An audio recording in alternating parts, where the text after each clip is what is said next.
Welcome to Slothcast. This is our series, Drunk on Movies, where we pick a movie that we like. We pick the booze that matches up to it. We drink the booze and talk about the movie. I am your host, Slothman, and with me, as always, the co-host with the most, Mr. Trevor Beveridge. Trevor, how are you? Oh, great, man. I just got out of the pool and I stink of chlorine and relaxation. Groovy. With us tonight, we have a little cherry popping session going on here with the Wolfman. First podcast appearance. Wolfman, how the hell are you? I am dandy as candy. Thank you very much. Well, thank you for showing up. You inspired this podcast. We were going to lie dormant for a while, and then I saw your Twitter about the movie tonight, which is Sharky's Machine, 1981, directed by Burt Reynolds, as well as starring Burt Reynolds.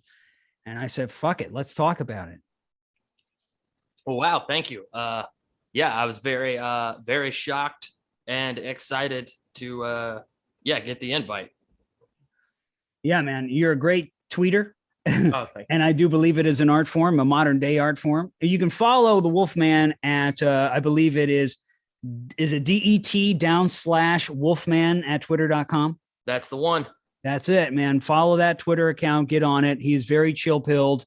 A lot of times his tweets will inspire me to just listen to a song or go outside and feel the wind in my hair and just fucking chill, man, and let that shit ride. Oh, goddamn, man. Thank you. No, absolutely. It's high praise. Absolutely. Completely genuine, man. Really good stuff. It's a great vibe that you put out there into the world.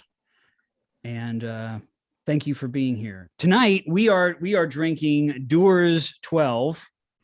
I accidentally bought the 1.75 liter of the Dewars 12. Trevor, should we get into it? Why did you pick the Dewars 12 for this movie? Okay, well, this is a product I like a lot. I think it's really good for the money. And I'll explain more about that later. I've been wanting to do it for a movie, partially because of Dewars as a key place in cinematic history. One of the first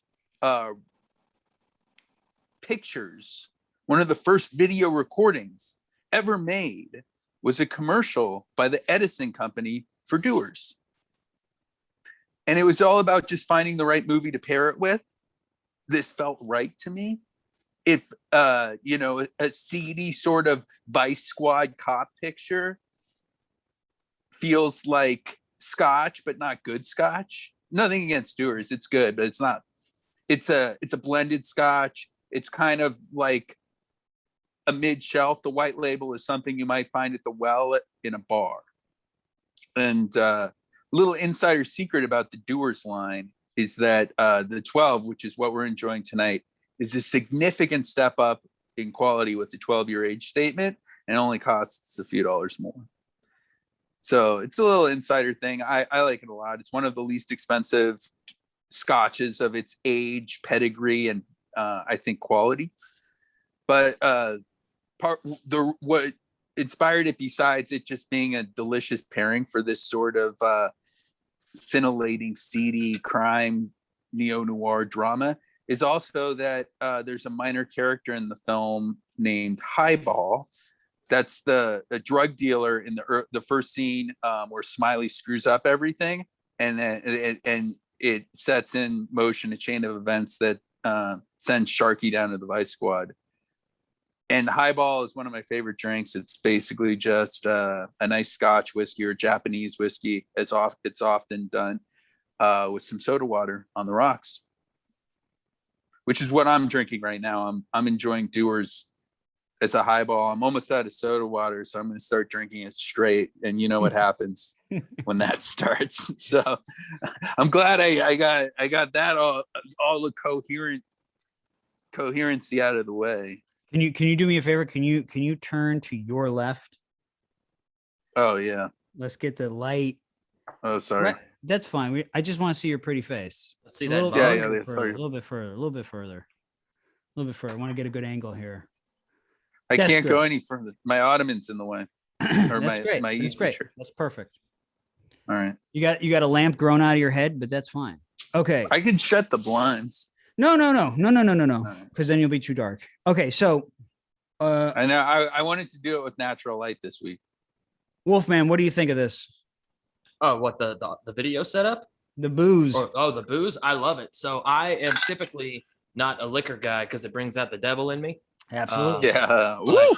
yeah, I poured way too much of this into a mug, and I've already dipped my chops into it significantly.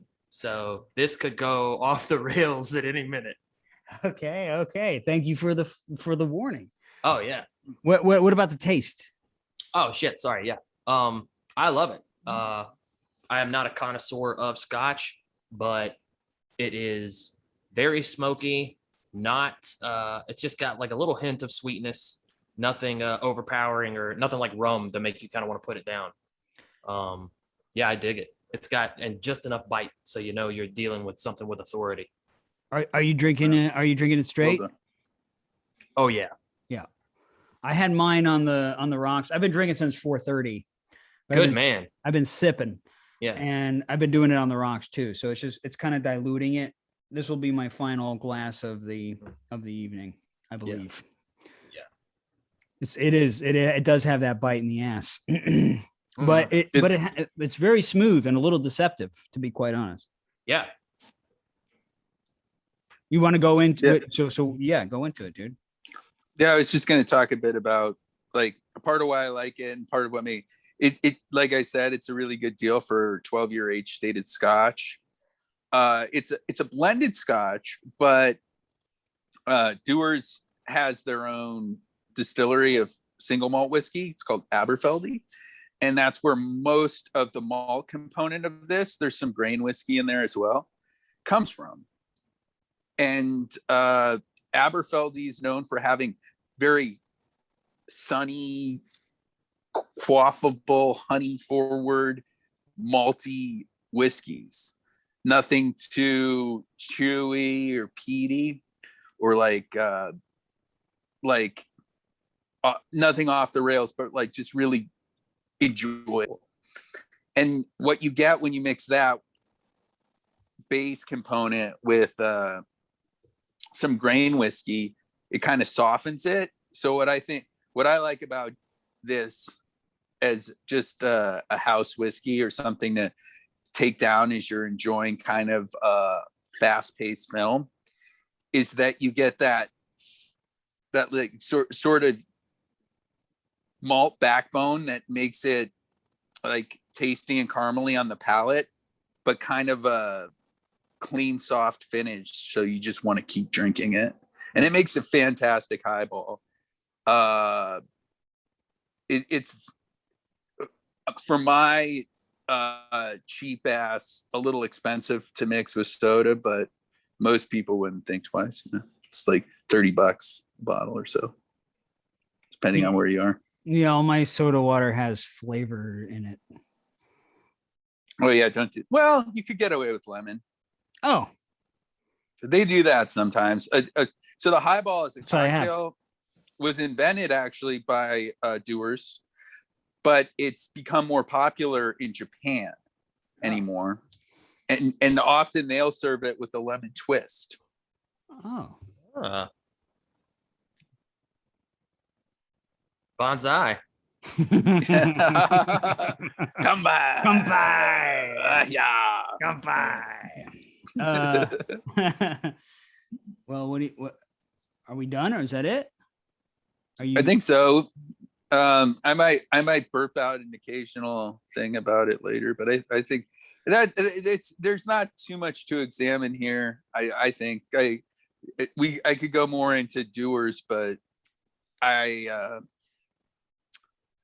think that's the most interesting parts. If you have any questions. How much is the bottle?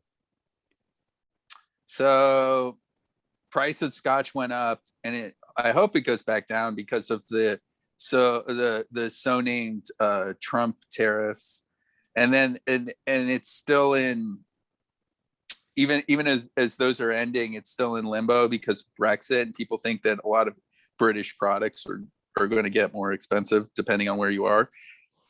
Maybe not for the US. But for now, it's where I live, it costs $28 or so for a 750, not for the big jug you bought.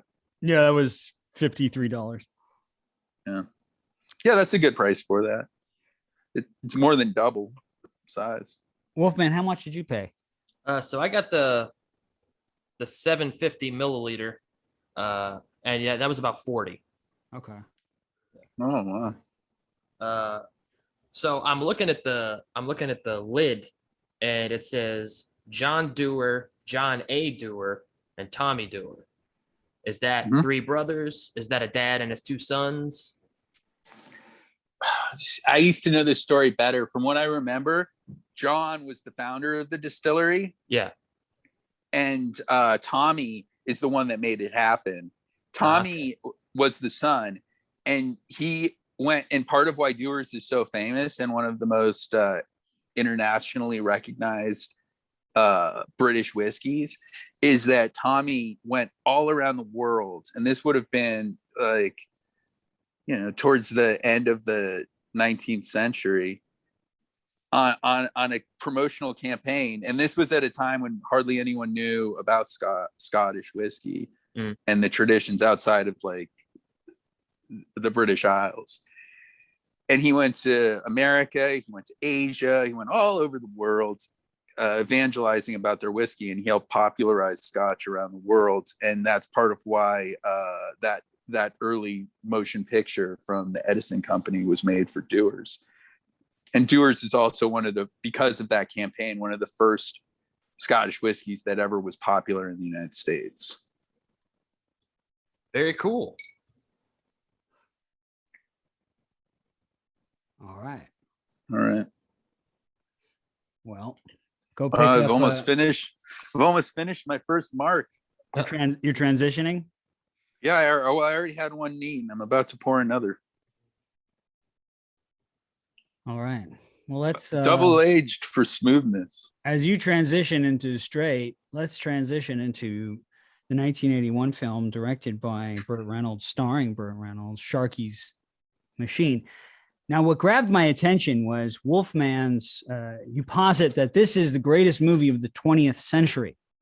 No. So what I said was, I'm not going to tell you it's the greatest movie of the 20th century, but I'm not going to tell you it's not. Okay.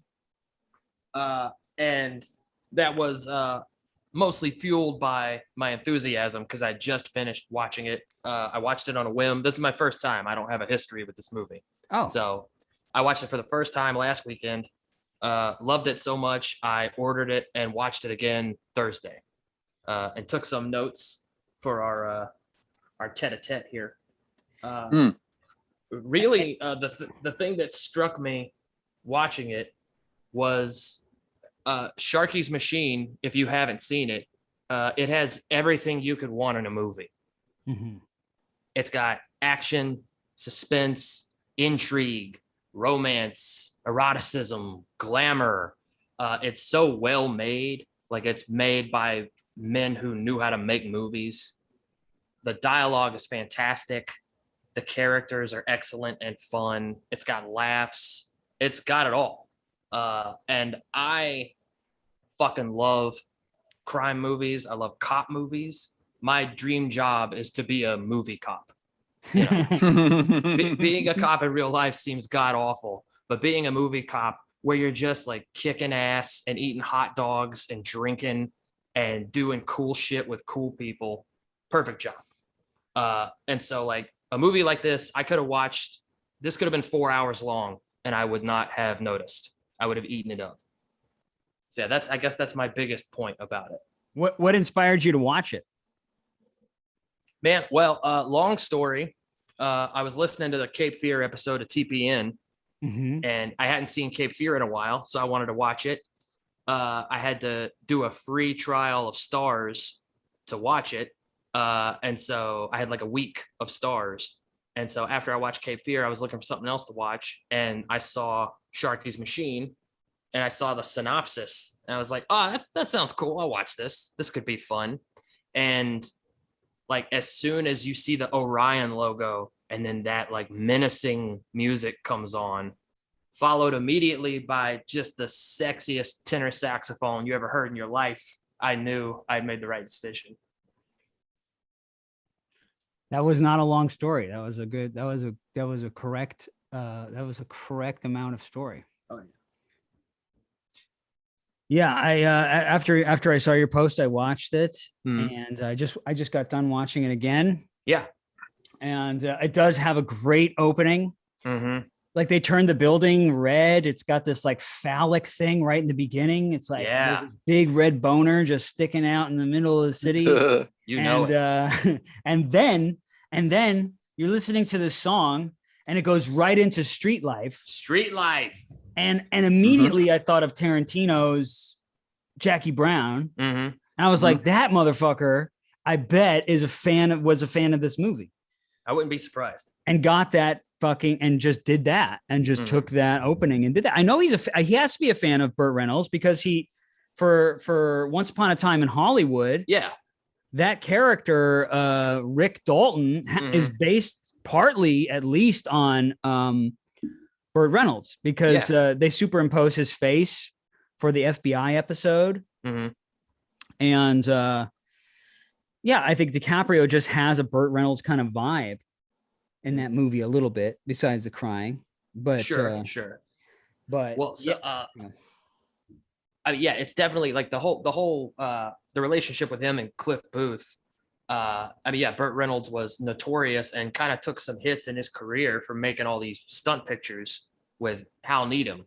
But yeah, they've got they've just got this moxie and this toughness. But also there is a lot of tenderness in this movie, particularly with Sharky, Burt Reynolds' character, which I feel like you would not see in a lot of other films of this type. Which we can talk about that now, or we can get into it later. Yeah, let's get into it. Let's kind of move through. What I love is like how they set the tone in the beginning with him as this guy when he goes. There's this particular part in the beginning that I laughed out loud, where he's going to this drug deal, and he like walks into this like dilapidated warehouse. And he just walks through and he fucking pounds the door open. Just like he's just walking through the door. Yeah. And while the music is bursting, and that was so fucking badass. I laughed my ass off. Mm-hmm. Like it was so good. And the beginning, what they do is they set it up like it's going to be a Dirty Harry movie. Yeah. You're going to be like this. There's going to be lots of killing. There's going to be like, because it's just action packed right out the gate. And what's really funny too, the other thing is really funny is he's like doing this chase scene wearing like Clark's Wallabies. Those fucking chukkas. And he's like running, like sprinting in these casual shoes, casual desert boots. Yeah. I was so impressed by that. I was like, motherfucker, this guy. The other thing, before we get to that I saw that he was wearing the chukkas, when he chases the dude out of the warehouse, he does a vault over the boxes. Yes. Lands, somersaults, rolls down a hill, and is off. He's off to the races. Absolutely. 2 minutes. 2 minutes. Give me 2 minutes. And it sets the tone that he's this badass motherfucker, and you don't want to fuck with this guy, but he gets in trouble. And so I believe he's in. What is he in at that point? Is he in narcotics? What department is he in? I would imagine. Yeah. So he's on the drug bust. So he gets demoted to the Vice Squad. Yeah. And what I love about this part is that you're going into the bowels of the department. You notice that? Mm-hmm. You're descending the stairwell. Yes. It's all ADR, right? They got to do ADR. They got to do like the audio is all in post because so they don't catch out the echo in the hallways there. So you can you can kind of tell it, like you can't hear their footsteps very loud. That's why they're doing it, because the footsteps are so loud. But they're descending into the bowels of the police department, so you know visually, okay, he's being demoted. and he's going to the worst part. In fact, his old partner is like, buddy, I can't go with you any further. Yeah. Because if I go with you any further, guys like me, we don't come back. And we're introduced to Sharky's machine, to his team that he's going to have. What's interesting about after that scene ends is the cut, the editing choice. The cut is right to a helicopter shot on that same phallic skyscraper. Mhm. And now we're with the drug dealer. So I just thought that was a great juxtaposition and a great example of good editing. You're in the bowel of the police department, boom, and now you're in the skyscraper and you're up in the air. I just thought that was a great way to start the movie and to set the tone of the movie. And then what it does is it tricks you, and it turns into a suspense. It turns into like a pot boiling thriller and a love story. Yes. And yeah, so if you want to go on, go ahead. Oh, well, so you touched on this, and I didn't really notice it until I watched it the second time. But, and this is probably just over intellectualizing the whole damn thing. But so we first see Sharky. He starts on ground level. Then he goes underground into the darkest, shittiest part of the department. And what he is after is on the top floor of this ivory tower. Yeah. And so, yeah, he's got to go down to the depths to climb to the top. Yeah. Yeah. The Tower of Babel. Oh yeah. And yeah, that's good. well, and speaking about how the movie kind of switches gears, which I didn't even really notice at first, and it didn't bother me, but watching it again, yeah, in that chase scene, you get one of my like favorite action movie tropes that you don't see anymore, is the cops are all on street level coming after Highball. He shoots a cop car once with a pistol and it fucking blows up. He's a really bad guy. Like howling laughing when that happened. Oh yeah. But it's so great. It's so much fun, you know. And he's got this huge hand cannon, which is definitely just sending more like Dirty Harry vibes, because they're both walking around with these giant just fuck you like 44s. Yeah. Taking shots at each other. Blowing fucking giant holes and oh yeah. And everything. And then you get down into the Vice Squad and you see Charles Durning's big fucking Irish face, and you already know like you're in for something good. But I love all that you were talking about, the ADR, all the noise of the conversation, and you're just picking up like little tidbits, you know, and like one of the perverts that they're interviewing, you can hear him saying, "So I had an erection. So what? I've been getting erections since I was 6 years old." You know, like all you can hear all these little tidbits in the background while Sharky is having this conversation with the captain. And it's all these little things that like add to multiple viewings, and they add to the atmosphere of the picture. And it's things that you just don't really see in movies anymore. And it doesn't sound like a lot when you talk about it, but when you watch it and you can just feel it, man, it gives it not a weight, but it just gives it so much like substance. Yeah, the sound designer was named like Puffkin something. I noticed it. It was kind of ironic because I noticed the name. I was like, that's a fucking weird name. I forget the name. It was a really weird sound designer. So weird that I said it out loud. It's like, that's the sound. And then when the gunshots came out, I had to turn the fucking thing down. I was like, holy shit, the sound in this is really good. It's really well done. Yeah. So you can hear all of it's kind of got that, what's that guy? That Altman kind of recording thing where you're catching all of the dialogue going on at once. So the dialogue's kind of hard to catch, which is what lends itself to repeated viewings. So you can catch all the plot, because there's a lot of plot in this. There's a lot of story going on in it. Yeah, it's so dense, but it just moves like a son of a bitch. Like it's never slow, even when it's taking its time. Yeah. Yeah, and also Burt Reynolds' aesthetic in the whole film as well. His whole fashion choices are just impeccable. Yeah. You know how fit you got to be, how skinny you got to be, and like in shape you got to be to wear like a mock turtleneck sweater tucked in. Yes. Make that shit look good. Like Burt Reynolds and Michael Keaton are like the only dudes I've ever seen who could pull off a turtleneck. Yeah, yeah. Yeah, and he's wearing this like, this is 1981. This is I would wager that he's not using this using these wardrobe pieces, these fashion pieces, but this is the height of Ralph Lauren.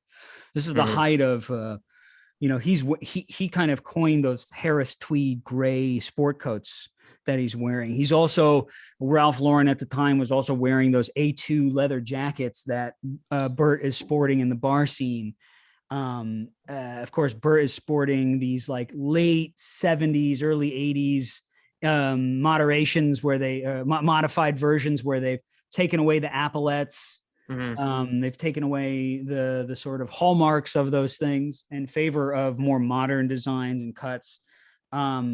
The Harris tweed jacket doesn't have those brown leather patches that the suede patches that usually come on those things, but you can tell that this is in that time, and it's of the time that Ralph is like at the peak of, is entering the 80s of that peak aesthetic, that kind of preppy aesthetic. But he looks great in this movie. He's America's sweetheart. He is, and you can tell like his directing is so good in this. It's because of his years in television. Like that vault over the boxes and that somersault. That's something like a Western. Yes, it's from one of his TV Westerns. He's just like he's learned so much from his time doing TV that I believe this was his first directorial debut. This was his directorial debut. No, I'm not sure. I looked it up. It's his third and I think final feature film. Yeah. No. I looked it up too. No. Yeah, he did a movie called Stick in 1985. He did just also good, but not as good. Yeah. Well, maybe not his final, but it's his third. Okay. Well, then what were the others? Shoot. Another one of them was I forget the name. It was similar sounding, kind of a cop drama. And one was, so this was in this period, him and Dom DeLuise were in a ton of stuff together. And he directed some dumb comedy with the two of them. Okay, I'm looking right now at his filmography. Gator. Okay, so there's Gator. And he plays Gator. Gator, yeah, that's the other cop movie. Oh, okay, yeah, all right. No, I guess this is his fourth because he did The End, Hooper. I must have been, no. He did The End, and then, Sharky's Machine. I was really drunk. I missed that. Good call, dude. Thank you. No problem. I'm humbled. And ashamed. It's just a little piece of trivia. Wolfman, have you seen any of those, Gator or The End? No, so I have seen, several films with Burt Reynolds, but I have not seen a lot of like the Burt Reynolds canon, like the quintessential Reynolds film. I haven't seen Gator. I still haven't seen the Smokey and the Bandit movies. But I've seen this. I've seen Cop and a Half. I think that was my introduction to Burt Reynolds. Yeah, me too. Yeah, probably. Absolutely, me too, dude. Me too. It's no Sharky's Machine. It's a close second. No. I saw a lot of like his later work as he was becoming more of less of a leading man and more of an older supporting character. Like Boogie Nights. Yeah. Boogie Nights, Striptease. Yeah. All that great shit. Mystery Alaska, that sort of stuff. But yeah, he's just such a pro. And he has this reputation for just being a tough guy who made these cheesy movies or whatever. But if you listen to him talk about filmmaking, he's way smarter than people gave him credit for. He knows what he's doing. It's not an accident. And it's not an accident that his stuff is fun and people liked it. And this is a guy who because put yourself when this movie came out. So this is 81. This is back when going to the movie theater is something an adult would want to do. So back then, what a movie's like $350. I don't even know what it cost to go to a movie in 81. I remember when I was a kid, it was like $4.50 to go to the Mhm. movies for a ticket. But so movie, popcorn, a Coke, you're looking at maybe $10, maybe less. And look at all you're getting in this movie. Like think of like the money's worth you're getting out of a movie like this. And you can just feel like the heart and the intention, and you can tell the people making the movie are having a blast. Like you can feel that in a film, and you feel it watching this, and it's electric, man. It gets in you. It keeps you like, it gets you leaning forward on the couch. Absolutely. Yeah. Yeah. I think that what I kept thinking of is at this point, because Cannonball Run's one of my favorite movies, and this was like this was during the height of the probably the height of Burt Reynolds' popularity, or close to it, as far as like a mainstream star. It was between Cannonball Run and Best Little Whorehouse in Texas, which are both superb films, but kind of silly.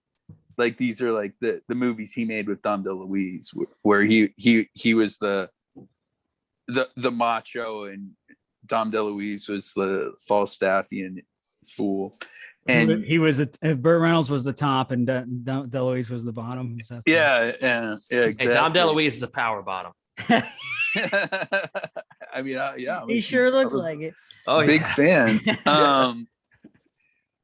And I think he interjects into, because I guess this is based on a crime novel, which was with considering the sort of complicated story, probably a really interesting story. But if this film was made a different way, it could be a little slow, a little like unwinding, a thinker. And Burt Reynolds, he keeps the story intact beautifully, but he injects a lot of pop energy into it. Oh, there's so many gags. Yeah. Filled with gags. Yeah, exactly. Like when he opens the door and Highball falls out. The Highball, Yeah. the bag, yeah, right. The bad guy in the beginning. He opens the bus door and he just falls out. That was a laugh. That was that was funny. Yeah. There's a story. Or the gag of like the transvestite. My name's Ralph, just Ralph. I got to take a piss. God, so I'm gonna that whole scene was great. It's filled with sight gags. Yeah, which is so good. And Papa's just sitting there staring at him. Yeah. Gags and good action, stunts, excellent fight scenes, a little just a taste of everything. It's got everything you want in a movie, like Wolfman said. And great squibs, which are underrated. Now everything is a digital blood spray, which sucks. Excellent squibs where the blood just bursts out. Like I think Paul Verhoeven has the best squibs like in movie history, just like the best gunshot wounds. But these are just excellent. And especially when is it what's his name? The crazy guy, the guy who's doing PCP, Silva. Yeah. When he shoots the roommate in the face through the door, and you see her face and it's gone, that fucking shocked the shit out of me. Me too. I was not ready for that. Whoa.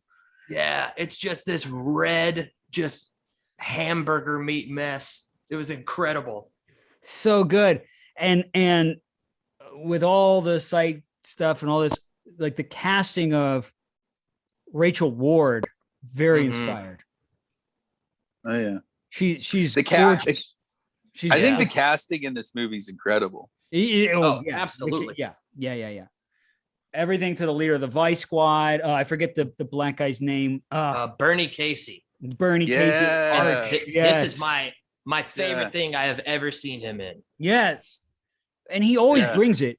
He always brings it. But this movie, they let him get that moment when he's in the window telling that story. Oh yeah. to Sharky. They give Mhm. him this moment of like telling this story about, I forget what it was, but it was just it was a great actor's moment. Oh, And yeah. that was the thing, is like, well, you were talking about Burt Reynolds being like, you know, people don't think of him as this thing, but he had an acting school in Florida. He's like, and you can tell from his musical choices, casting choices, like he was a pretty chill dude. Mhm. Like he liked jazz, he liked blues, he liked rock and roll, you know, like it's a really great kind of insight into just to what he likes and what he appreciates. Yeah.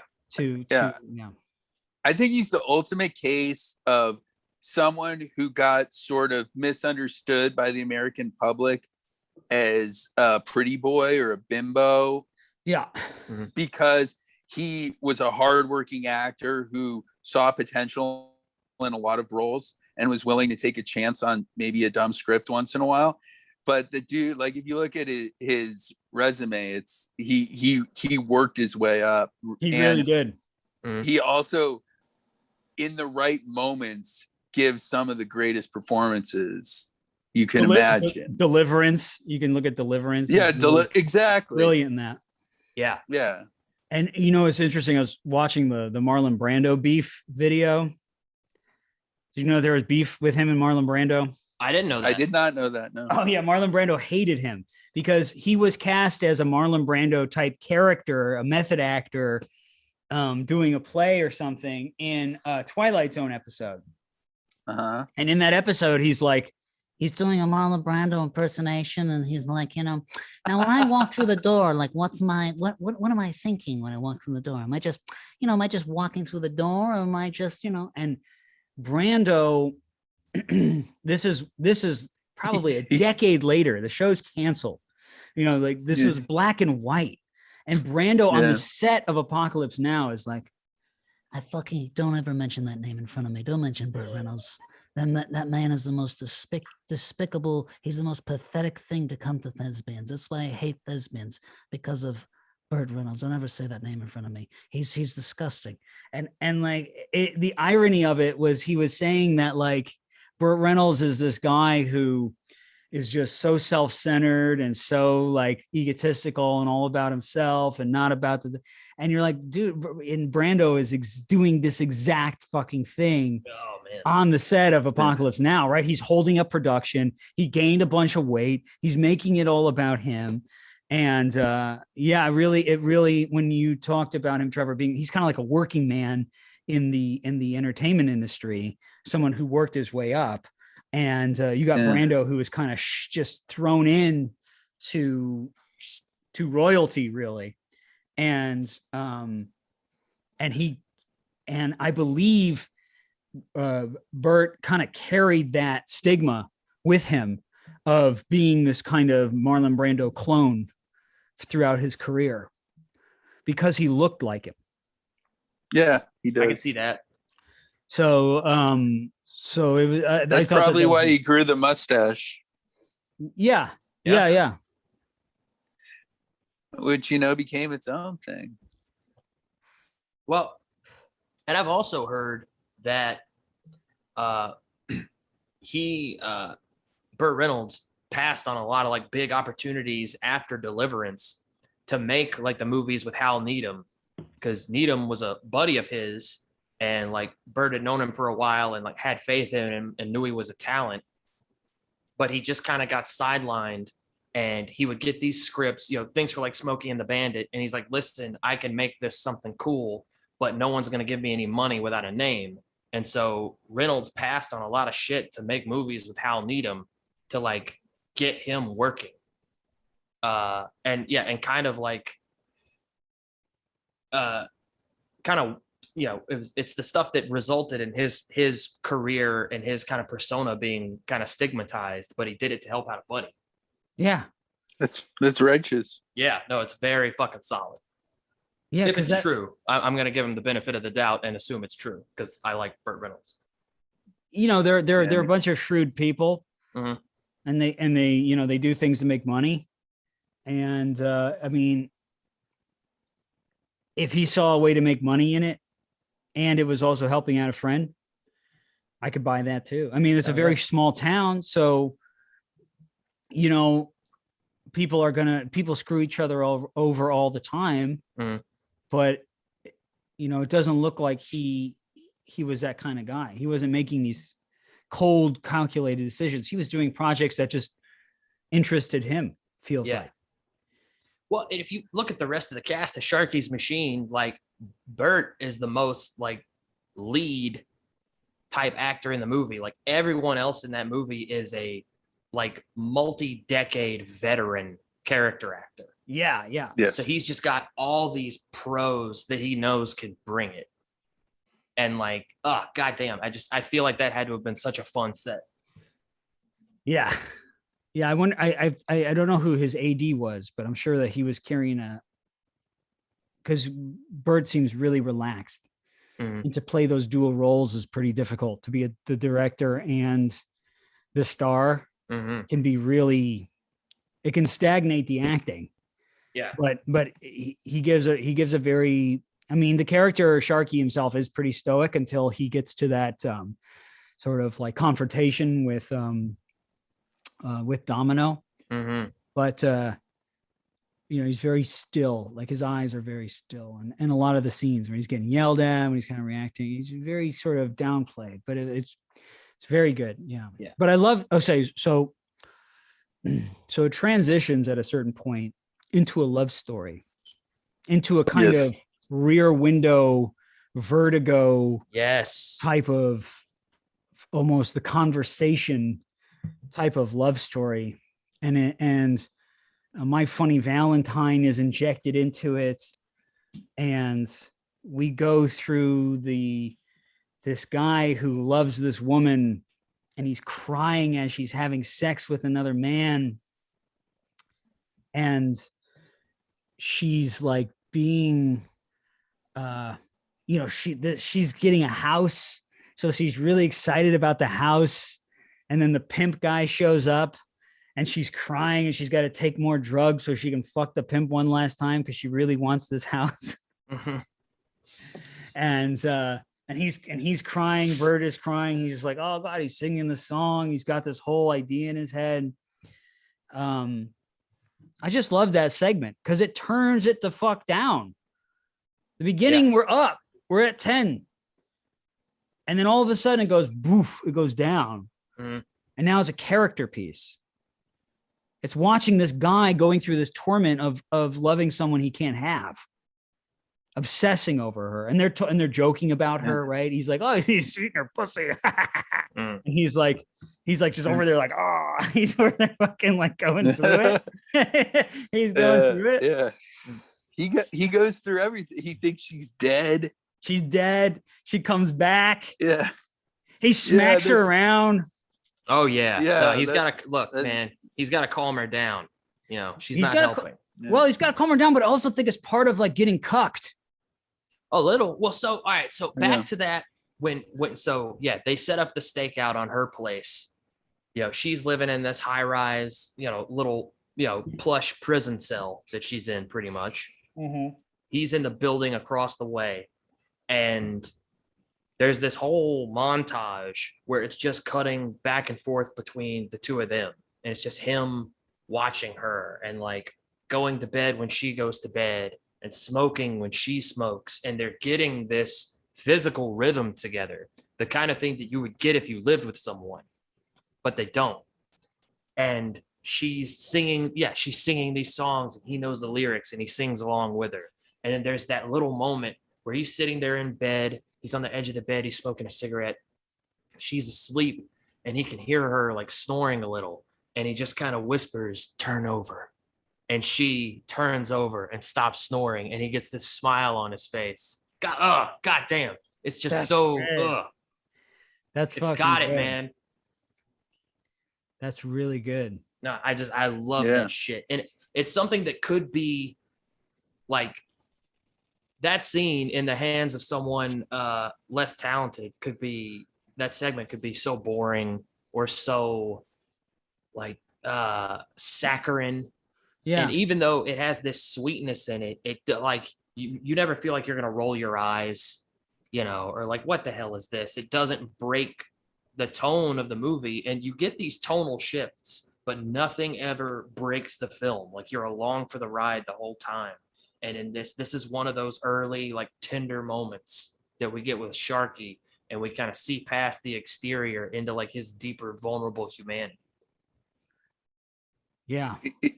I think that is really beautiful, and I find initially the love story of a vice cop and a prostitute implausible, and it happened. Tale as old as time. It feels like it in movies, but like, I mean, obviously they fuck all the time. I mean, that's one of the that's why it's such a fun job. It's all takeout and shaking down streetwalkers.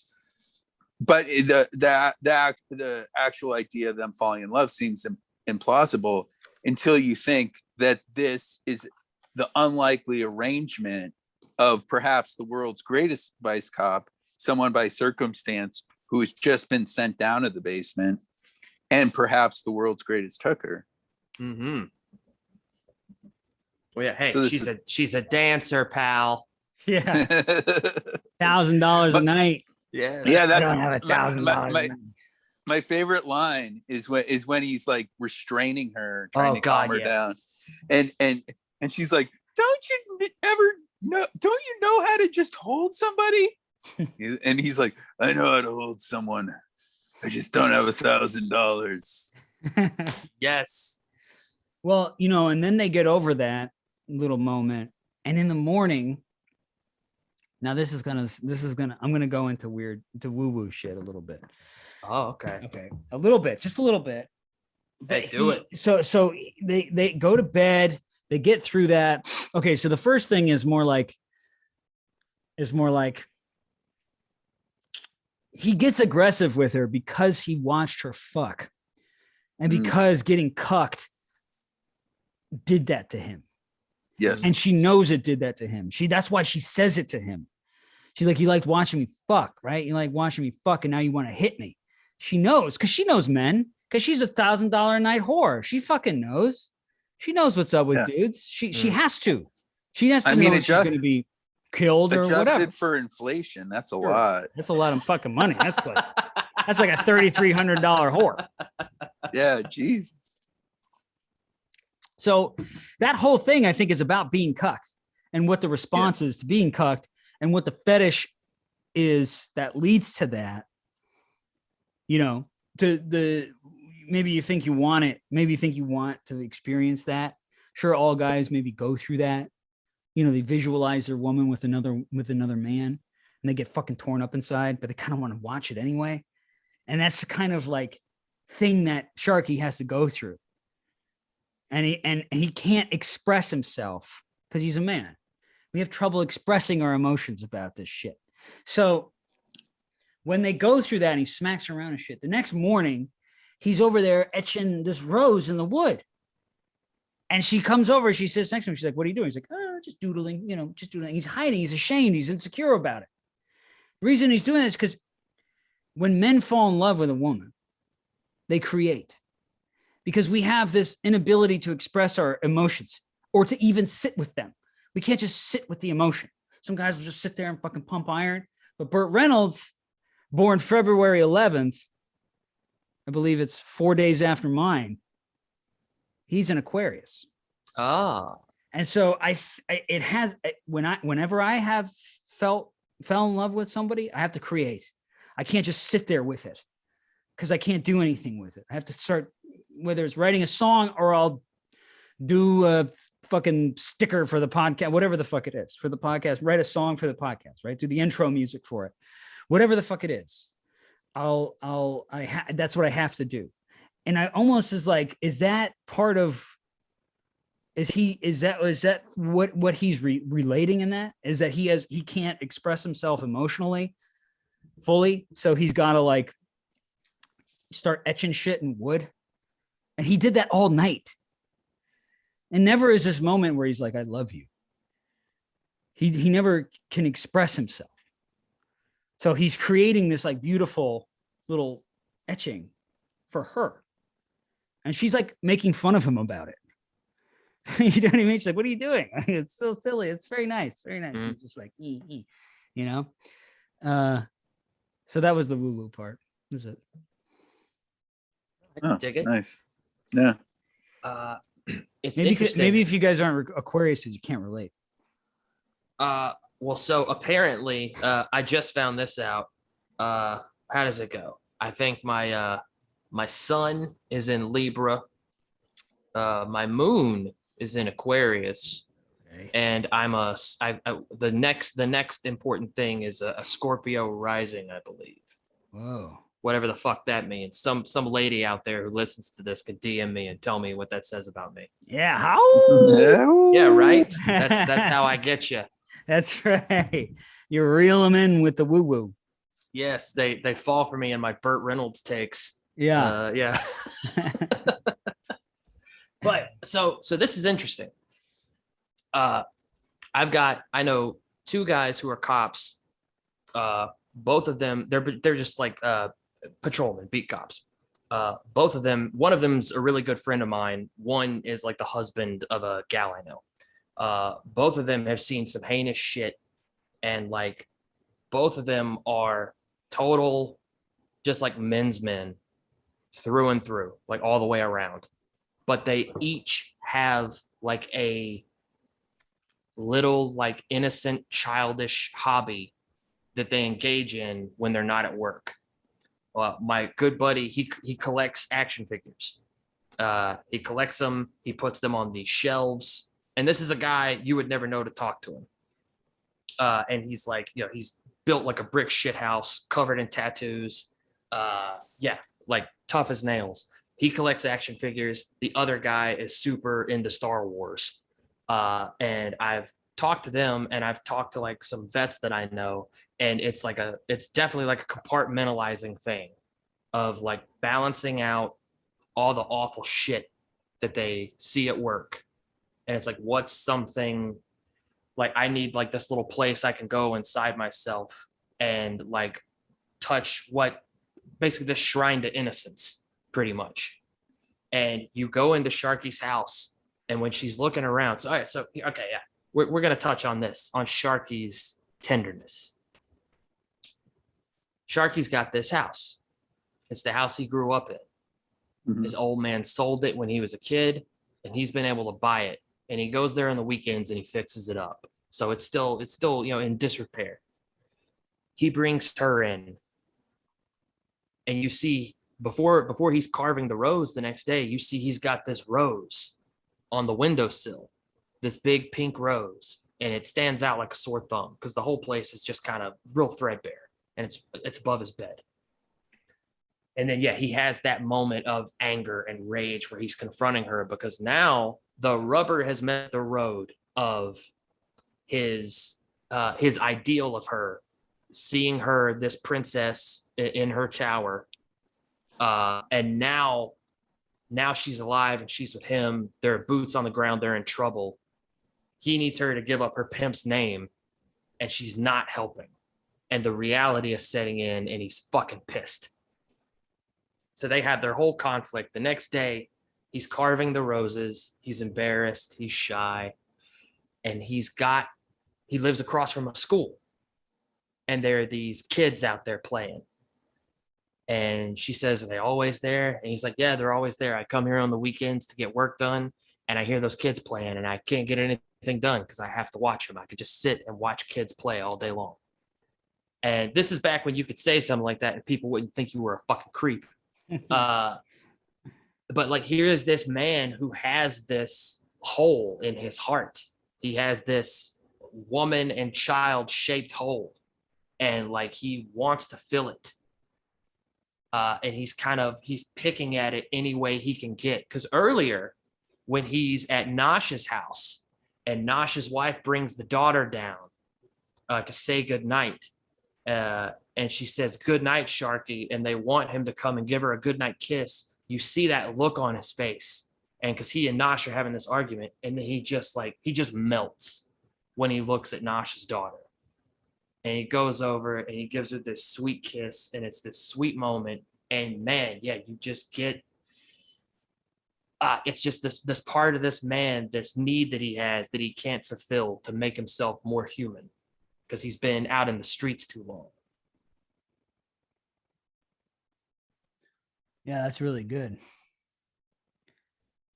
Yeah, but I love it. I love it. And as an Elroy fan, Yeah. I definitely like I get those parallels because that's all through Elroy's stuff is these like hard ass violent men falling in love with these women who like deliver them from the purgatory of their lives and their wickedness. Yeah, and they're so like kind of opposite from what they're either expecting or what they should be after. Mm-hmm. In a way. Yeah. I think we lost Trevor. I don't know if he's ever going to come back. Oh shit.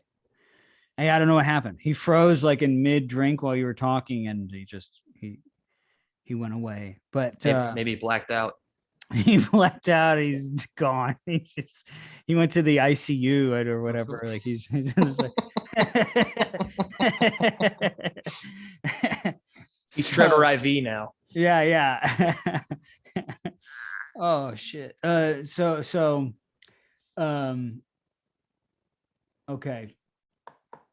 That threw me for a loop, the Trevor thing dropping off what you're saying. And now we're in the deep part, the deep emotional stuff.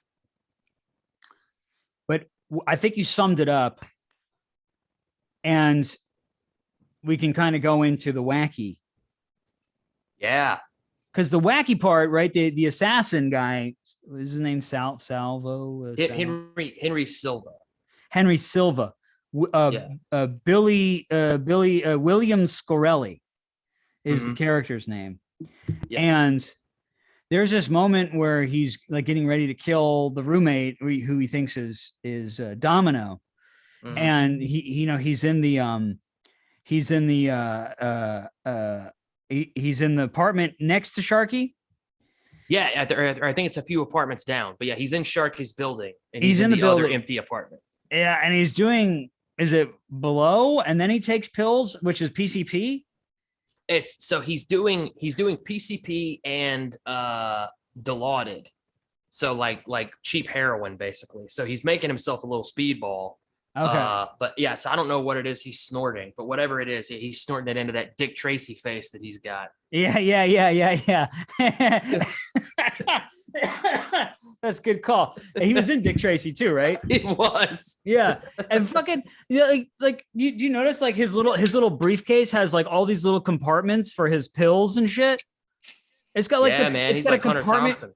Yeah, he's got like a little razor blade compartment. He's got the pill compartment. And then he's got the gun compartment. And I was thinking, I was like, dude, if I was doing all those fucking drugs, I would have just jumped through the fucking window. Like he's got some really good control, man. He'd have just flown over there. Yeah. Oh, and then in the beginning when he kills the chick from Big Trouble in Little China. Yeah. So like when he kills that chick, they were like right before they get killed, they're like smoking coke out of a fucking bong. I've never seen that shit. I never did that. And he's smoking it out of his nose. He's like, yeah. So that's another thing. So that scene. So the only reason that scene is there is to establish the villain. That's it. Right. But even in that scene, you've got, so we've got this hooker and this guy who we find out is an undercover cop, who's clearly, gone off the deep end. Yeah. And she is this gorgeous, green-eyed Asian woman. She's playing blind. And yet they have this whole like sexy scene where she's just an artist with her hands because she's blind and she's stroking this bong and lighting the crack, and she's getting this just fat hairy monster of a dude high, and they're on one of those rotating beds with a mirror on the ceiling, and all that is just to set vibe. And like a lesser filmmaker, that would have just been just some like forgettable Instagram broad and a dude in like a cheap bedroom with those white like apartment blinds that they all come with. It would be complete dog shit. And then Silva comes in and he knows she's blind. He knows she can't finger him to the cops, and he fucking kills her anyway. And that's how you know that you're dealing with some very sinister characters. He's a real bad guy. He is a cold-blooded bastard. Okay. So, Welcome back, Trevor. Thank you. okay. So can you explain to me, Wolfman, Mhm. the ninjas? What the fuck do the ninjas have to do with anything? Okay. Well, so they're not ninjas because they're Chinese, if you'll allow me an actually. Okay. Because ninjas are Japanese. All right. But Asian, Ninjutsu. as Arch says later on. But I don't know. But that's another thing that I loved about the movie. Because you get halfway in the film and everything's been played pretty straight. Pretty on the level. Pretty on the level. And then you get these two chins in black who come out and they kung fu a guy to death and they disappear into the night. So I guess Bert was red pilled on the Chinese menace. That's all I can get from that. They're coming. They're coming. Yeah. So it's 81. The 70s were like the heyday of like the kung fu movies coming to the States. So that's all I can think. Yeah. He's like, we got to have some fucking ninjas in here. Yeah. He's like, we gotta have some kung fu shit in here. They're like, Bert, they're not ninjutsu. Those are Japanese. He's like, I don't care. I want them dressed in black and I want them to have nunchucks like that fucking Bruce Lee guy. Yeah. No, but it didn't bother me a bit. It definitely made me laugh. But for me, it just added to the charm of the film. But then also, so here's something. You have Arch, who's the man who is in Zen. He's interested in Zen, which I believe is Japanese. I could be wrong because I'm a Peckerwood. What do I know? Zen is Japanese. Yeah. Okay. So then, so you have Zen, Japanese Zen on the side of the good guys, and Chinese street kung fu on the side of the villains. We've got this Italian pimp, we've got the Irish captain. We got a rainbow coalition of crime going on here. Got an axis. All parties represented. This is real diversity, baby. Yeah. And then big city life. Yeah, right? and then he cuts the fingers off. Yes. And when he cuts the fingers off, this is like a Joseph Campbell rite of passage. This is part of the hero's journey where you have to sacrifice part of your body. Yeah. This is Luke Skywalker losing his hand. This is like he's losing his fingers for this woman, for the love that he has for this woman. Was it worth it? That's what I'm asking. I would say so. Because listen, $1,000 a night. I mean, So let's all right. Let's circle back because two nights. Yeah. I mean, shit. If $1,000 a night, I mean, that's I'm gonna have to save up for something like that. But let's circle back. How much is a finger worth? We really haven't talked about Domino. What was the actress's name again? It was Ward. Rachel Ward. Yeah. All right. Yeah. So I don't think she did a lot. She was in this movie with Jeff Bridges called Against All Odds. Oh, right. That's the only other thing I've seen her in. Right. But so, I mean, what a like classic Hollywood broad. Oh, yeah. Great hair, beautiful face, thin, great legs, great rack. Almost no ass to speak of. Yeah. That's how it was done back then. Yes, the good old days. Because let me tell you, being an ass man is a curse. Yeah, it is a curse. I was a tits man all my life. I dated one girl with a big ass in my 20s, and it fucking ruined me. I can't go back. I know. And now I have to have it. At least a little bit. I mean, I need a lot. Oh, you do? Okay. I need it, or I can't love. I'm okay. Yeah. I'm okay. Like if it goes, all it needs to do is go like this. If it just has the little cup at the end. Yeah. I'm okay. And the boobs, I'm okay. I mean, they don't have to be so big, but you know, there is a visceral reaction when you see it. You're just like, woo. It's like it's the Wolfman. It's like that pound Exactly. chair, and it's that shit. Yeah. So it's the difference between, because I see some gals and I think, oh, she's pretty. Yeah. And then I see other gals and I don't think anything. My body just wants to grab them. Yeah. You know, that's the real juice. You know, that's what I'm after. But anyway, are you seeking that juice? Do you seek that? oh, I seek it daily. Okay. Yeah. So do you hold it in and then until you see it? I mean, yeah, I let the tide of life bring them in and out. Now that makes it sound like I'm some kind of cad, but no, yeah, I just wherever I go. I'm I saying, like, okay, you walk into a room. Yeah. And you got that. You got Jessica Rabbit. Oh yeah. Or you've got Boop Boopy Doo over here. What's her name? What's the other Betty Boop. Betty Boop over here, and you got Jessica Rabbit over here. Now Betty Boop is giving you hard vibes. Jessica Rabbit isn't even looking your way. Now, are you going for Jessica Rabbit or are you going for Betty Boop? It really just depends on whichever one I get that I feel myself growl inside where I just gotta grab them, and then that's the one I'm going for, because it's all about that spark, man. That thing that gets my blood pumping. I like your style, Wolfman. Hey man, it's the only thing I know. But anyway, so yeah, Domino, this gorgeous, classy woman, foreign, Aussie, yep, yeah, great, smoky, dusky voice. This princess in a tower. You've got Bert, who's our errant knight. So now, now he's all alone on this boat. He's lost some friends. He's getting his fingers clipped to give up this woman's locale. And then, we get a pretty decent action scene. He does that move with the table. He takes out Smiley. And then we have the great kill where he takes out both chins, but he takes one with a fucking harpoon. Yeah. Yes. Yeah. And the moment he grabbed that, I was like, all right, now we're talking. Someone's getting a harpoon in the chest. Yeah.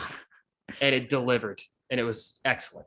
Now, do you think Tarantino had this idea with Pulp Fiction? When he grabs the sword, the ninja sword, like you know what I mean? Like, yeah. Like he grabs a harpoon. Mm-hmm.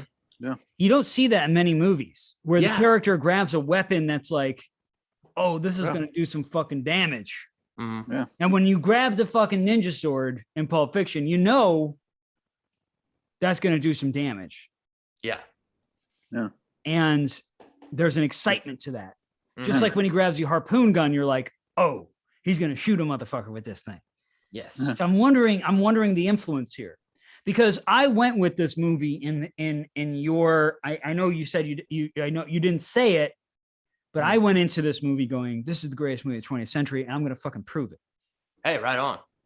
And like you said, it has everything in it that you'd want. And so to me, I think one of the greatest filmmakers is Quentin Tarantino because of the 20th century and the 21st century, to be honest. He's probably the best now in the 21st century, but in the 20th century, he was one of the best. But I think what he was the best at is like culminating everything of the 20th century, because he's such a fanboy of, he's kind of like one of us. He's just he's one of us. He's one of us that made it and was like, I'm such a fan of all this shit. I'm going to just like regurgitate it back out there. Right. Put everything in there. And then when you look at, to me, when you look at Sharky Machine and Burt Reynolds and stuff, you're like, oh, this is like all of his influences are kind of like at least partly drawn from this movie. And just a little stuff like that, because he gets like weird, like Vincent Gallo said, he's kind of like a collage artist. He's a collage artist, and which I don't knock him for, but it's stuff like that I'm like, oh, and then it's the use of the Jackie Brown song in the beginning, the Street Life, so it's just stuff like that. I'm like, man, I think he must have been, it does play. I know that he read a lot of Elmore James, and it does kind of play like an Elmore James novel. I know it's not, but it does have that kind of, like, it just has this type of rhythm to it. Elmore James or Elmore Leonard? Sorry, Elmore Leonard. Yeah. Okay, yeah. Because I'm thinking James Elroy. Yeah. Sorry. Well, yeah, I feel like Tarantino gets flack now, I guess, just because it's cool to shit on Tarantino or whatever. And I get if you're older or if you saw a lot of Tarantino's influences before you were introduced to him, he might not hit the same way. Yeah. But the fact of the matter is, like, in today's time when it's all this like fucking comic book garbage, I remember when Hateful Eight came out, and say what you want about the Hateful Eight, but that theater was packed. Yeah. Like there's only a handful of people left who can pack a theater with an original film, and he's one of them. Yeah. And say he's like a thief, or say he's too much into like aping other people's stuff. Maybe he is, maybe he isn't, but he's at least coming up with something that is his, and like it's always fun. I mean, yeah, I would love to see something totally novel and totally original and all that shit. But like looking at what we got, I am very fucking grateful that Tarantino's still out there. I hope he keeps going. I hope he doesn't pull this shit where he's gonna make like one more movie and retire. Yeah, it's like what Soderbergh said too. It's like everything's already been done. You just pick what you like, and you just try to do that.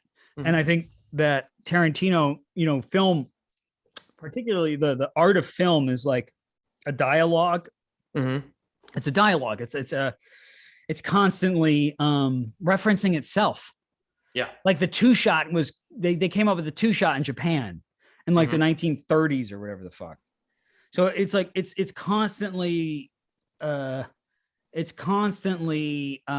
speaking to itself. And so to me, it's like, he's one of those last guys that's like, yes, it's referential, but it's also, that's what the medium is. You can't make any, like, what are you going to do? You can't really make anything original in terms of that visual medium. So what he does is he just does what everybody else was already doing. He did what Kurosawa did, because Kurosawa was a John Ford fan. And so he was like, I'm going to make a John Ford movie, and he made like Seven Samurai. And then they saw that and they're like, oh, and they were like, well, we're going to make The Magnificent Seven.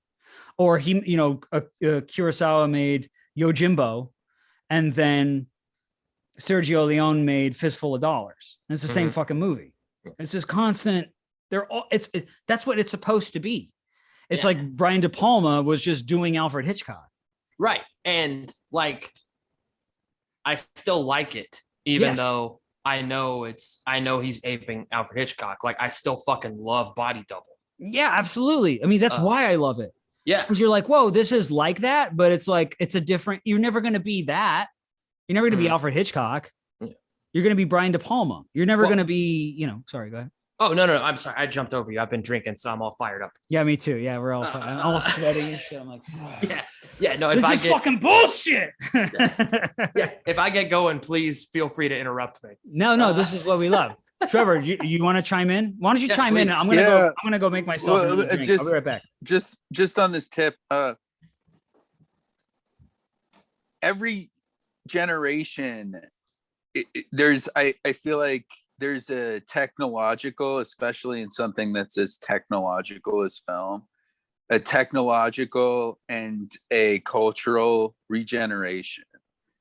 And so we need a new Hitchcock every generation, because even if you are heavily influenced by his style and his ideas, it'll feel new enough.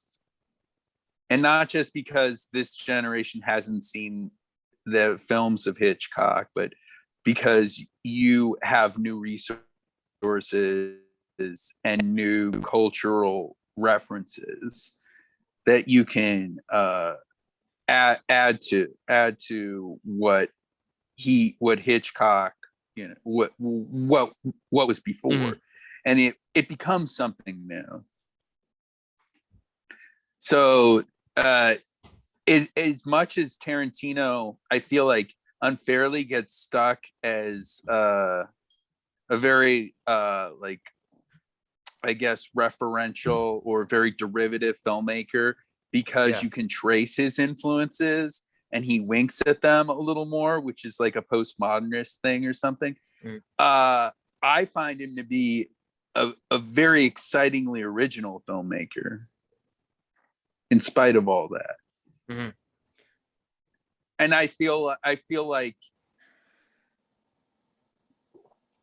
at a point where there is such a deep pool to draw from, what makes him so original is that you can describe what a Tarantino film is. You can describe his style the way you could an Alfred Hitchcock film or something. He has such a distinct style, and it doesn't matter that he is open with his influences or that his influences are obvious. I think what makes him original is his distinctiveness. Yeah. Do you think? Yeah, go ahead. Sorry. Oh, well, just like, yeah, so much with art. Like, I think people get too precious about it, particularly with filmmaking, where it's like, oh, they're just copying so-and-so, blah, blah, blah, and all that shit. But I mean, look at architecture. Look at the history of architecture. And in the beginning, it was just like stonemasons, and they would teach someone else how to carve stone. And then that person would do it. And they'd put their little flourish on it, and they'd teach someone else how to do it, and on, like down through the ages. Everyone is taking the craft they were taught and putting their little flair on it. And it's the same with filmmaking, and it's the same with literature and all this other shit. And my favorite stuff, and maybe this is because I'm, like a fucking retard. Like, I love like genre fiction, but I love genre elevation. So you take someone, like you look at Blade Runner. That is a cheap pulp premise. That's a trash, like, airport novel premise of a story.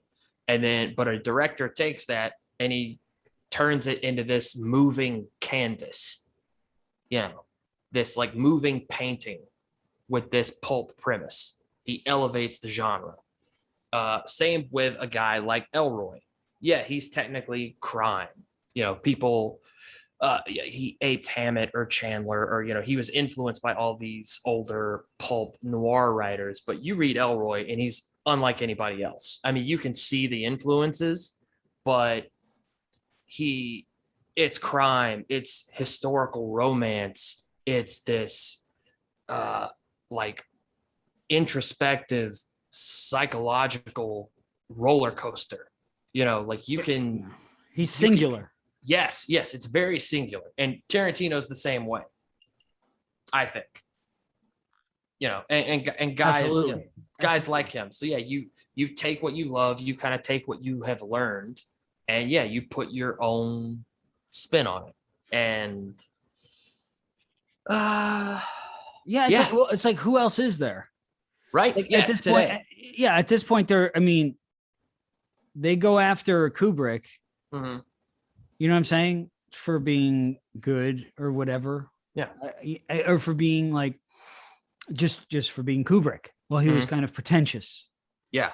Or something. It's like nothing is sacred. Everything's up for, in fact, it has to be completely dissected, but it's like, and they used to do that because they wanted to push the medium. Sure. But there's nothing being pushed. Right. There's no Dada or some shit. They're not pushing abstract. There's nothing being pushed. Mm-hmm. Everybody's trying to be Andy Warhol.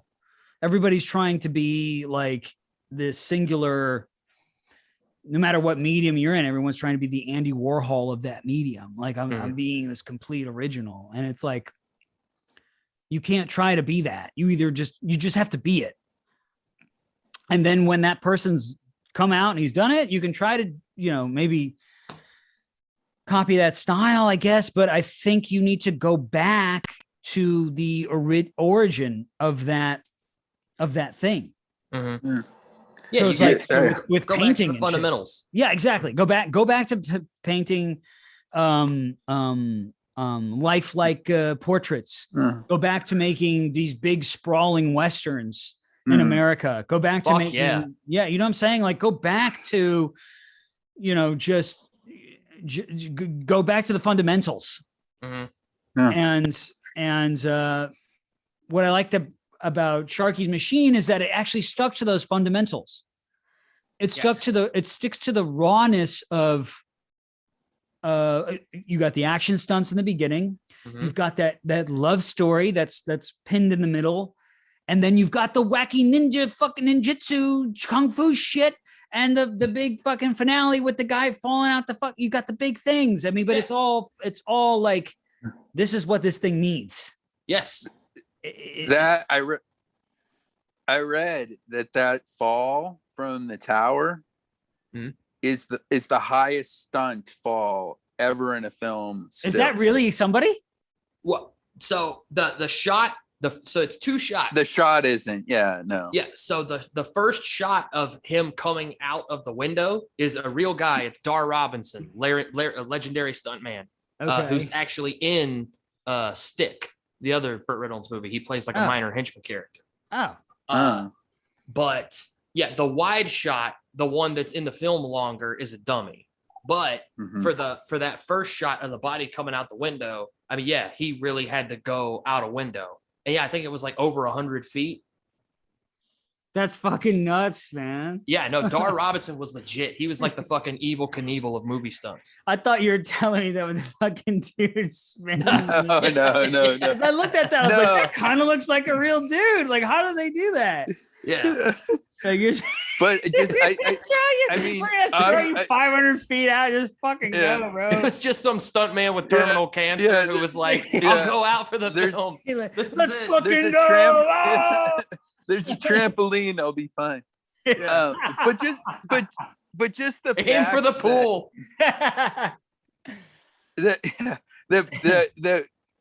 Like on Reynolds' film, he was like, all right, let's make the ending ridiculous. Yes. I like that's kind of the action arc of it. It starts pretty intense and then it chills out and becomes pretty sweet and serious, and then it ends crazy too. Yeah. And like, so I love, so you have this big action scene, and then you have the big shootout at the end. The body goes out the window, and then hard cut to Sharky and his lady love in the playground. Yeah. Credits roll. Right there. No fucking epilogue. No, what have we learned? True 70s style filmmaking where it's like, that's it. The story's over. We're out. Boom. Yeah. You got your money's worth. Goodbye. Yes. You got more than your money's worth with this film. They lived happily ever after. Goddamn right. That's the fucking way. Yeah. And it's what, 1981. It kind of is an end of the cynicism of the 70s. Yeah. We did Cutter's Way before, which I love, but this is like, too. this is a different thing. So, which is why I wanted to do this. It's going in a different direction. Yeah. You know what I mean? Like it's a different type of movie with a different type of message, which is like, you can get the girl, you can defeat the dragon. And, hey, you know, I was thinking, it was like, everybody gets what they want at the end of that. At least the two leads, you know? Yeah. Everyone is left alive. Yeah. Well, Sharky, well, Domino wants the house. She wants a house. Right? Like that's what the politician was promising her, was a house. She gets a house. And Bert wants a family. You know, yeah, man. Sharky wants a family. He wants a woman, and he wants kids. And now he's got the promise of that. Yeah. And everybody gets what they want. Good fucking triumphs. That's right. Yeah. You know, I have to say though, whenever I'm in a relationship, people are always asking me, how'd you guys meet? Yeah. Yeah, that's tough. And I have to think for them, that's going to be a pretty complicated story. Nah, man, they've got it worked out. They just have this sweet little moment where they're like, "Oh, we met at work," and then they Oh. wink. Oh yeah, they giggle. She puts her hand in his back pocket, Yeah. kisses him on the neck. Oh, that's sweet. Oh yeah, they're at the Christmas party drinking eggnog. He's got his turtleneck. Yep. Yeah. Yeah. Yeah. Good. The mock turtle tucked in. Yes. Yeah. If you're a guy out there, you want to know how to dress, Fucking A. Ralph Lauren. Look what Bert's wearing. You can find it all on ralphlauren.com. Just shop on there. Get their polo shit. It's cheaper. Tuck it the fuck in. Yeah. You know what I mean? Mhm. Like, it's a no-brainer. And But men need to dress better. I see men in fucking shorts and they just dress terribly now. It's like, the women aren't that much better, but it's like the women will get better if the men start dressing better. yes. Well, and it's like something I've noticed, and one of the things that annoys the shit out of me in this sick time that we live in is there's all this pride and there's no self-respect. You got all these people walking around basically in their fucking pajamas. Yeah. They look like shit. And I'm no prize, but I at least I don't leave the house in sweats, At the minimum, I've got on jeans and a t-shirt that fit me well and that make me look good. I put on a good face to greet the world. That's And right. yeah, you just have these fucking ghouls just slithering around looking like garbage. Nah, that ain't the way. That ain't Sharky's way. No. It ain't Cutter's way either. No, it ain't. Maybe Cutter's. Cutter's a little, but he actually. Cutter. It ain't maybe Bones' Cutter. way. Cutter's machine.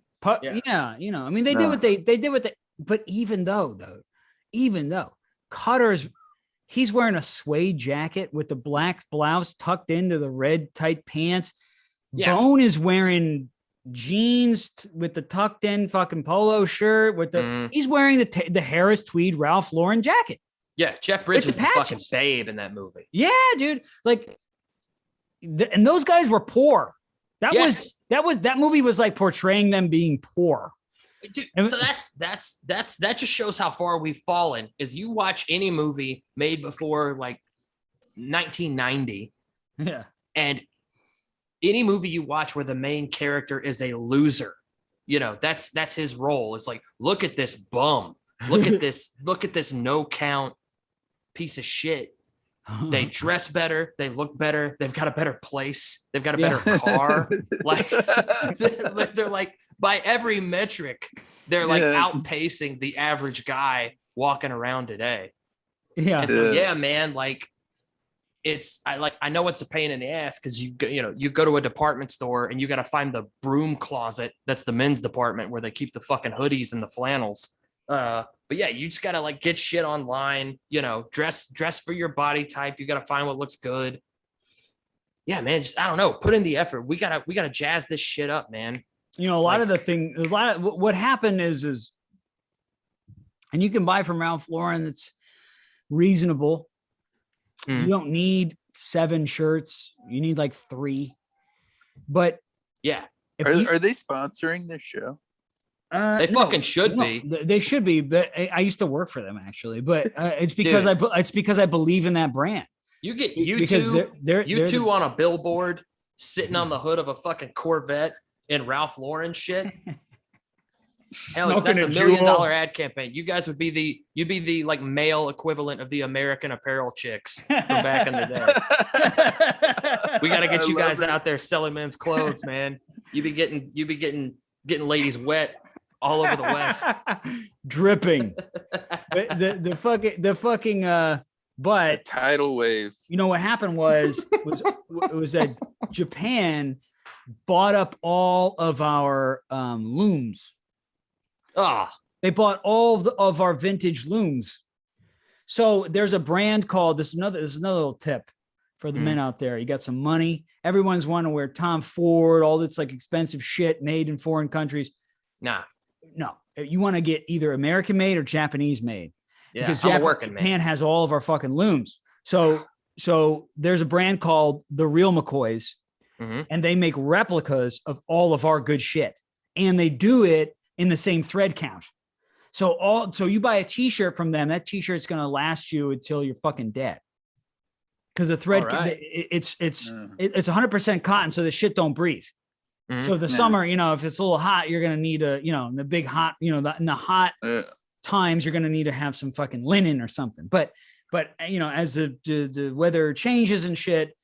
Anyway, what I'm saying is, if go to Real McCoy's, it's expensive, but when you buy it, you just need one. You just need one pair of jeans. You need like maybe 3 t-shirts, couple of shirts, whatever, and it might set you usually back. Yeah, go ahead. You the Japanese usually don't make clothing in my size, except for like a sumo thong. No, yeah, Like, I'm an XL. I'm an XL there. Yeah, I'm like triple. Okay, so they make them in Japan, but they sell them in London. Oh, So fucking Pearl Harbor good. all over again. Yeah. And London sizing's all fucked up too. But the British are enormous, so yeah, that's good. No, they don't. No, they're smaller. Their sizing is smaller. They are. Just look at the sizing chart on the site, and just find your shit. Get a couple of t-shirts. Anyway, perfect length, perfect thread count. You can wash them, dry them. They'll fit nice and snug, and you'll have perfect length. That'll be a first. Yeah, you'll have them for like that. Well, they're a great length to tuck in. I've been doing the tuck recently. Okay, I need to start doing it. Yeah, you do the tuck and then you do the shirt over the tuck t-shirt. I had to start doing the tuck because I got this bitchin' denim jacket, but it rides just a little high. That's good. And so, but my shirts go underneath it, and it looks like shit. So I got to tuck them in. You know what?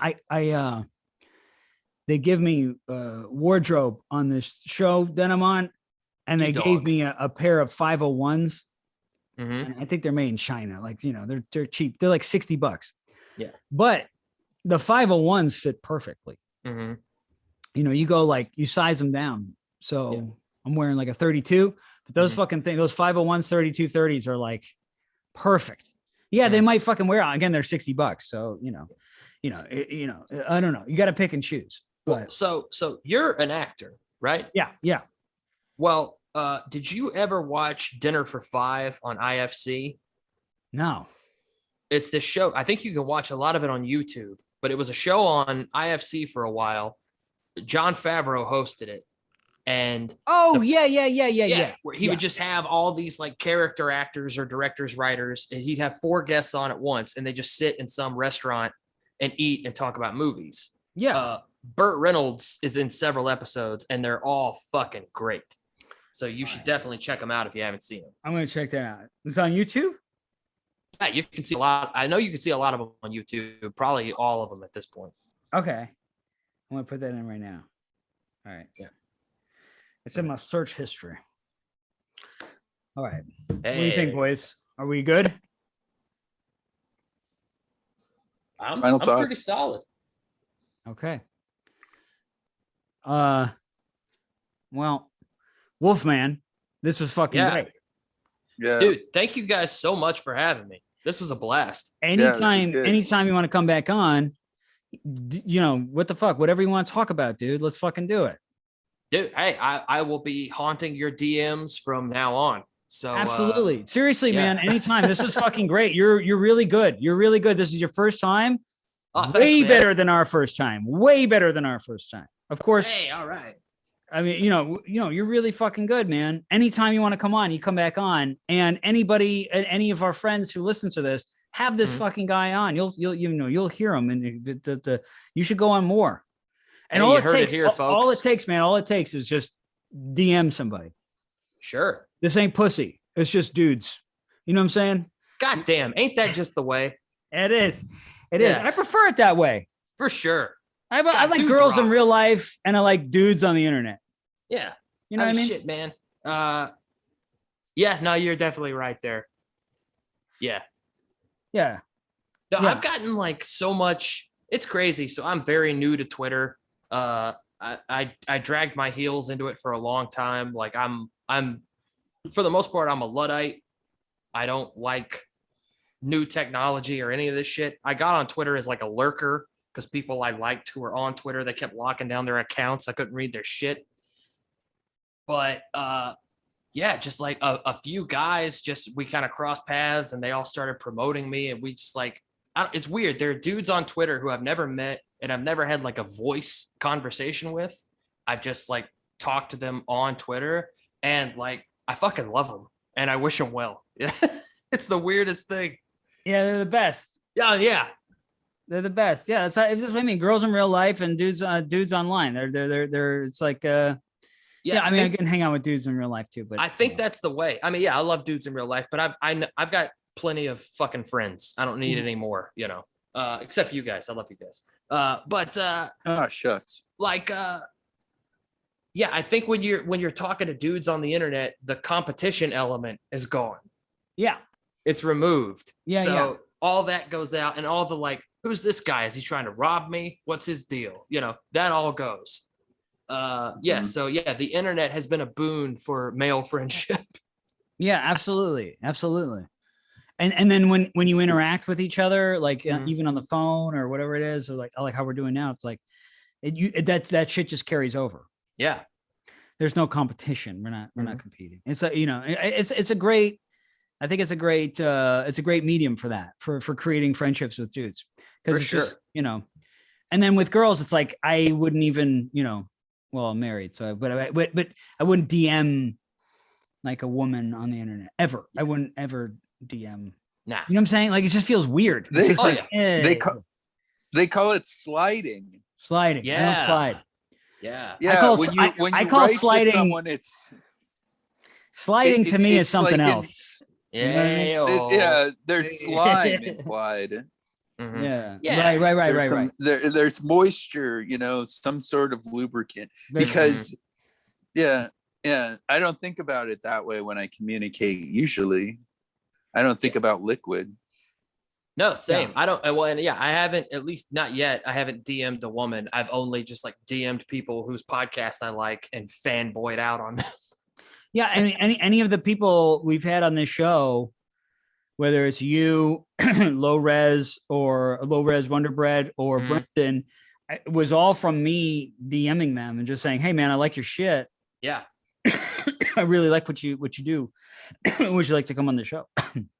Well, and I can't speak for other people, but I know for me, I guess just because so much of my life, you know, was pre-internet, and so in my mind, when someone has a podcast, I still kind of think of it as someone with like a TV show. Yeah. So yeah. I would never just like walk up to someone with a TV show, be like, "Hey, bro, how's it going?" You know. So yeah. Yeah. So when you reached out, I was like, "Oh my God." And I got all like, I was like, you know, I was all fanning myself. I got the vapors. I got excited. Yeah. It's like being on Conan O'Brien or something. Yeah, no, dude. No. Back when he was good. Yeah. I knew you were going to be good. I know you'd be this good. You're good. You came with the notes and everything. Oh, shucks. Well, I had to, man, because I knew if I just went, if I went off half cocked, God knows what we would have gotten into. It's okay. It's all right. Yeah. All right. So follow the Wolfman on at DET/Wolfman at twitter.com. And what else you got? You want to plug anything? Shit, man. I don't have anything to plug at all. Okay. So yeah, this is, I'm just a regular jag-off with a Twitter handle. Yeah. All right. Well, hey, again, anytime you want to come on, we got something coming. If we got some down, I'll check in with you and see if you want to join us for any other further talks. Cause you're down for buying the booze. You know, it's hard to like do this series and ask people to like buy the booze. Fuck that, dude. I'm more than happy to buy booze. Okay, cool. Well then fucking get used to being on this motherfucker because it's hard. It's hard to like go, "Hey, yeah, come on my show." Also, can you buy this like $50 bottle of booze that we're drinking? Hell yeah, man. To be on a cool podcast that I like listening to. Fuck yeah. All right. Now, this has been great. Thank you guys so much. This was a whole lot of fun, and I'm very flattered. Man. Thank you. Cheers. Cheers to you. Drink Dewars 12. Yes. And watch Sharky's Machine. Hell yeah. Trevor, what are you taking us off with tonight? Well, I really want to thank the Wolfman for turning me on to this movie, because I grew up sort of idolizing Burt Reynolds, and I lost track of that as I've aged. I don't think that he has maintained the cultural relevance that he deserves, and I feel like that goes for a lot of actors of his age, because there's always the new pretty boy, and he was, the pretty boy for a while, but he was more than that. He was a skilled actor that could do any genre: westerns, high drama, silly comedy, action, sports movies, you name it. He had it all. Genuinely nice guy. And I would say a role model. So I think I'm going to go forth and try and be a little more like Bert. And I hope you all do the same. Thank you for joining us tonight. And we will see you on the next round of Sloth.